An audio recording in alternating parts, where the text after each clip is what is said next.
One major thing we don't like about Nnamdi Kanu's Biafran agitation PDP.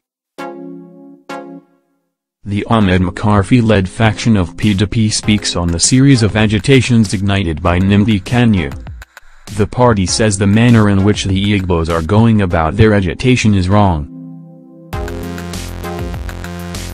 Nigeria's leading opposition condemned the issuance of the 3-month ultimatum by the northern groups for Igbos. Senator Ahmed Makarfiled faction of People's Democratic Party, PDP, has said it has no problem with a series of agitations ignited by the leader of the indigenous people of Biafra, IPOB, Nnamdi Kanu. Makarfi at a press conference on Wednesday, June 21, in Abuja stressed that the manner in which they are going about it is wrong. The opposition party also condemned the issuance of a 3-month ultimatum by the northern groups for Igbos to vacate the region. The faction praised acting President, Yemi Osinbajo, for the steps taken to douse the tension created as a result of the ultimatum. Read the full statement below. Gentlemen. In the countdown to the 2015 general elections, the prediction from many quarters was that whichever way the result of the election went, the nation would go up in flames as the losers were expected to cry foul and orchestrate crises of monumental proportions. However, to the eternal shame of naysayers and prophets of doom, events took an entirely different and positive dimension when our party, the People's Democratic Party, which was then in power, accepted the results which did not go its way, and facilitated a smooth transfer of power to the opposition. This concession was just a culmination of the many measures the party took while in power, to entrench democratic traditions by, among others, encouraging Nigerians through the provision of platforms and fora for the exchange of ideas to address our national and developmental challenges. This, no doubt, is one out of many legacies that the PDP is very happy and proud to be identified with. 2 years after that transfer of baton, our party remains optimistic of the potentials of this great country, and its commitment to the unity, prosperity and progress of Nigeria remains unshaken. This is why, despite the change in status, the PDP believes that it is duty-bound to continue to contribute to nation-building by helping to consolidate on the foundations already laid. We believe that human and national development, however well-defined, normally comes with challenges. It is the handling of such challenges that determines the direction that the development takes. As a country and a people, we have faced several developmental challenges. Some have been resolved while many others are yearning for a resolution. And even after such resolution, as it's typical of the evolution of human societies, we should expect to be confronted by new and emerging challenges. It is thus the responsibility of each generation of our leaders to grapple with and handle such emerging challenges in the best way possible. It is always a work in progress. Some of the challenges we face as a country at the moment include, but not limited to, the following. The situation in the Northeast. This has remained a nightmare for all Nigerians for a fairly long time. Credit, however, goes to, particularly, members of our armed forces who have been toiling day and night to restore normalcy in the area. We salute their valor, courage and spirit of sacrifice as they continue to protect the territorial integrity of our country. In addition to continuing to give all necessary support to the armed forces to consolidate on the gains recorded so far in the zone, government should, as a matter of urgency, initiate policies and programs for the rehabilitation of the area, as well as looking at the remote and immediate causes of the problem with a view to ensuring the foundation for lasting peace in the area is laid. The conditions at the IDP camps that litters not only in the area but also other parts of the country need to be improved upon to make them more conducive for human habitation. We sympathize with all the people affected by this conflict.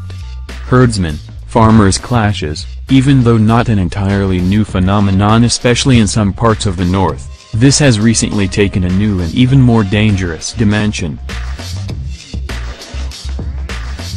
This may not be unconnected with rise in both human and animal populations with the consequent increase in demand for land for both purposes. Taking into account the fact that both crop farming and animal rearing are important agricultural activities that have a very important bearing on our nation's economic fortunes, and also the fact that both sides have constitutionally guaranteed rights to existence, it behoves on all governments to come up with measures that will once and for all address the issue. This, apart from the return of grazing reserves as is being espoused by some state governments, should also include facilitating the coming together of both sides to talk with themselves. We must, however, be able to differentiate between the business of peaceful cattle rearing and criminal activities and take appropriate steps to protect lives and property. We must also secure our borders in order to prevent the influx of foreigners who may not respect the laws of our land. Of concern also is the issue of cattle rustling, which is also taking an altogether unprecedented dimension. This, unlike the pastoralists, farmers' problem, is clearly an issue of criminality, which governments and security agencies need to wake up to reassure victims that the state is there for them also. Kidnappings.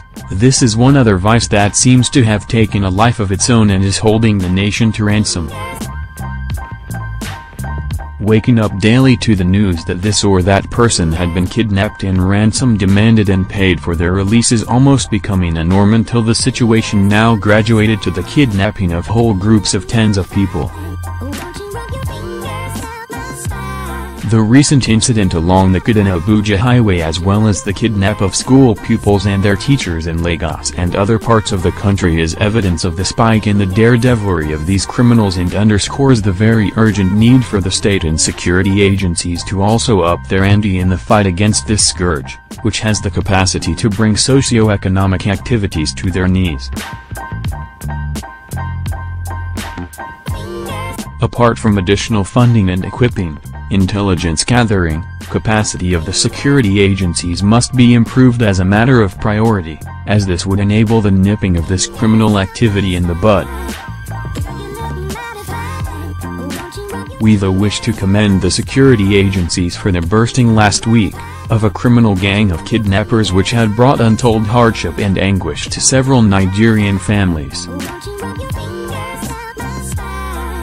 It is our hope that this feat is just the start of a series of efforts to not only bring this criminal enterprise to an end but also bring the perpetrators to justice.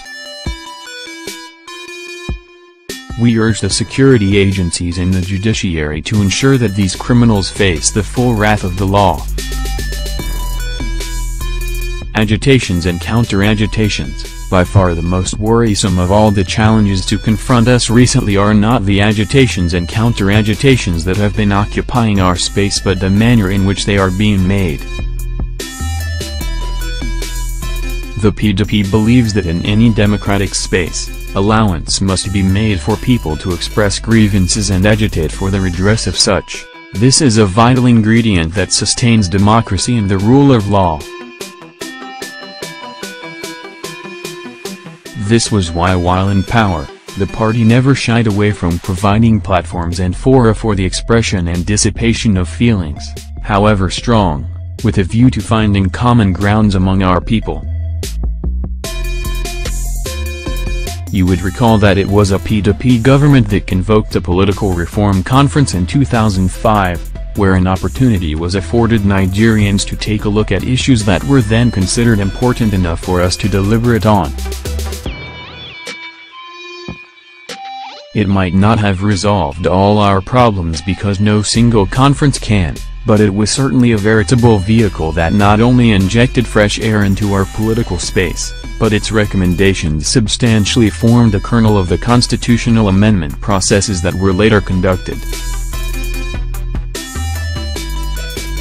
Similarly, when in 2014 new agitations emerged, the PDP did not fall for the convenience of sweeping them under the carpet. Our government then convoked yet another national conference at which issues of concern and interest to Nigerians were tabled, deliberated upon, and even far-reaching recommendations made by representatives. We couldn't go any distance with implementing the recommendations made for the obvious reason that we lost the reins of power in the 2015 elections. It is however gratifying to note that the current Senate has requested the executive arm to resubmit the report of the 2014 conference for further action. It is our hope that this will be used to accelerate the process of further cementing the unity and functionality of Nigeria. Like I said earlier, the PDP has no problem with agitations. In fact, we respect them and regard them as vehicles through which all segments vent their legitimate feelings, but we want to urge all of our people that in trying to draw attention to their yearnings and aspirations, respect for one another and the realization that our rights do not include encroachment into, and infringement on the legitimate rights and dignity of others, should guide our conduct.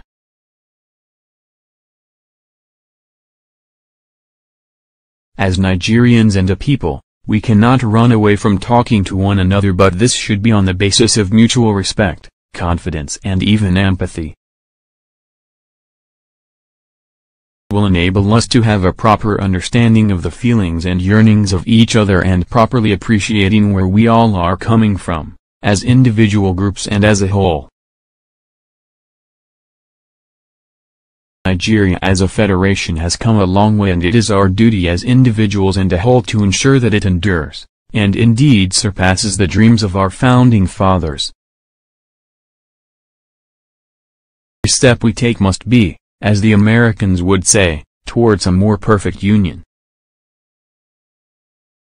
We are therefore free, to at any point in time take a look at the structures of the union, not its basis, and effect whatever corrections we collectively agree are necessary. It is in this context that we view calls from some quarters for the restructuring of our own concept and practice of federalism. We however observe the restructuring could mean a different thing to different people. It is therefore important that we consider the framework within which we can even discuss and be on the same page as to what kind of restructuring we mean or desire, and if nationally accepted, agree on framework for its implementation. It is not in dispute that the incursion of the military into political governance from mid-1960s all but eroded the very essence of federalism as was practiced pre- and immediate post-independence, to largely service the command structure of the military, and along the line even democratic administrations have had to make do with the military-imposed structure due, largely to the fact that such democratic dispensations, including ours, have had to govern by the dictates of constitutions promulgated by the military institution, which is basically unitary by nature.